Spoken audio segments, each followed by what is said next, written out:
Pihak kepolisian kembali memberi penjelasan seputar tudingan gas air mata sebagai salah satu penyebab banyak jatuhnya korban jiwa dalam penanganan supporter di Stadion Kanjuruhan Malang.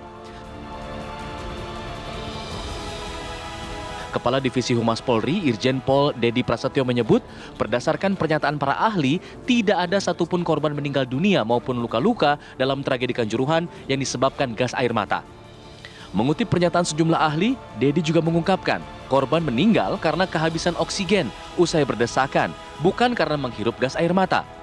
Ia juga menambahkan bahwa gas air mata dinilai tidak mematikan dalam kadar tinggi sekalipun. Bahwa gas air mata atau gas ini ya dalam skala tinggi pun tidak mematikan.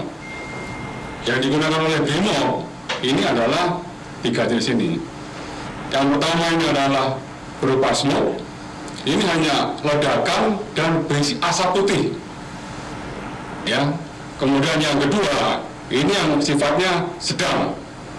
Ya, jadi kalau untuk klaster yang dalam jumlah kecil menggunakan gas air mata yang sifat yang tingkatnya sedang. Dan yang merah ini adalah untuk mengurangi massa dalam jumlah yang cukup besar. Ya, semuanya tingkatan ini, ya saya sekali lagi, karena saya bukan expertnya, saya hanya bisa mengutip pendapat para pakar. Ya, TS atau gas air mata dalam tingkatan tertinggi pun tidak mematikan. Dari penjelasan para ahli, ya dokter spesialis yang menangani para korban, baik korban yang meninggal dunia maupun korban-korban yang luka, ya dari dokter spesialis penyakit dalam, penyakit paru, penyakit THT, dan juga spesialis penyakit mata menyebutkan tidak satu pun yang menyebutkan bahwa penyebab kematian adalah gas air mata, tapi penyebab kematian adalah kekurangan oksigen. Kenapa terjadi berdesak-desak? Baik, itu yang dikatakan ataupun juga dijelaskan oleh Kadif Humas Polri. Ada 3 jenis dari gas air mata yang digunakan oleh Polri dan juga BRIMOB, tentunya ini sesuai dengan protokol Jenewa nomor 22 tahun 1993. Warnanya berbeda, ada 3 macam tergantung jumlah massa, jumlah keramaian yang diuraikan oleh gas air mata tersebut, sehingga menjadi dasar dari penggunaannya yang mana, apakah merah atau warna yang biru ataupun juga yang hijau. Kita akan lanjutkan kembali perbincangan. Dr. Agus, tadi kami sempat hentikan sebelum jeda bertanya mengenai bagaimana efek dari gas air mata tersebut jika kemudian sudah expired, sudah kadaluarsa. Karena memang diakui Polri, ini gas air mata yang digunakan sudah expired tahun 2019. Apakah semakin memperparah dampaknya, dokter? Ya, terima kasih Mbak. Ya.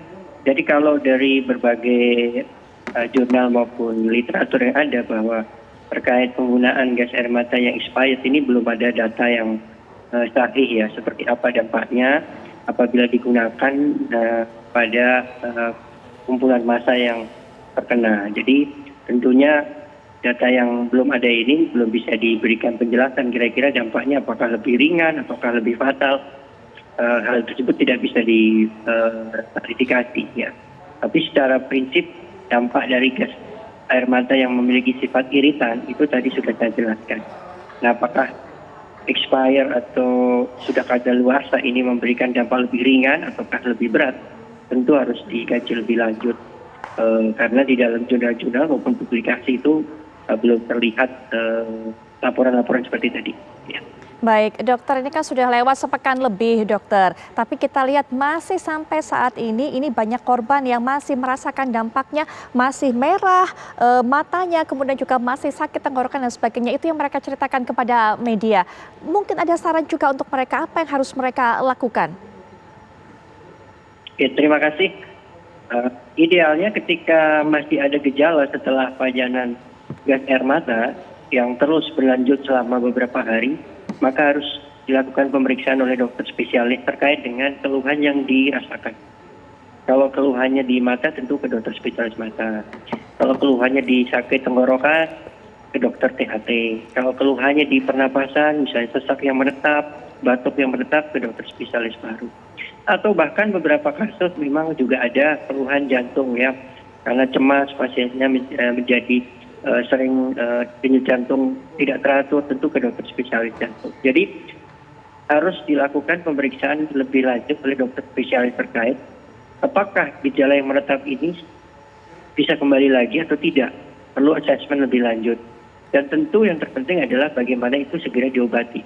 Karena kalau diobati lebih dini, gejala sisa itu akan lebih mudah untuk dapat kembali lagi seperti semula. Baik, Dr. Agus, terima kasih sudah memberikan informasi kepada kami, Dokter, bagaimana dampak dari gas air mata ini, baik itu yang dalam jangka pendek maupun juga dalam jangka panjang. Terima kasih juga, semoga saran ini juga bisa dilakukan oleh para korban yang hingga saat ini masih merasakan dampak dari gas air mata ini di tubuh mereka. Terima kasih, Dokter, untuk waktunya di sela-sela dari waktu prakteknya. Nanti kita akan lanjutkan perbincangan lagi, pemirsa, dengan Bang Ovan, kemudian juga dengan Pak Arianto, termasuk juga dengan Bang Ovan tadi mau memberikan pendapat mengenai poin kedua soal ada aktor intelektual yang dikatakan oleh Pak Arianto yang punya tujuan ya untuk kepentingannya, untuk kepentingan kelompoknya, tapi sayangnya harus merenggut korban sampai 132 nyawa. Sesaat lagi.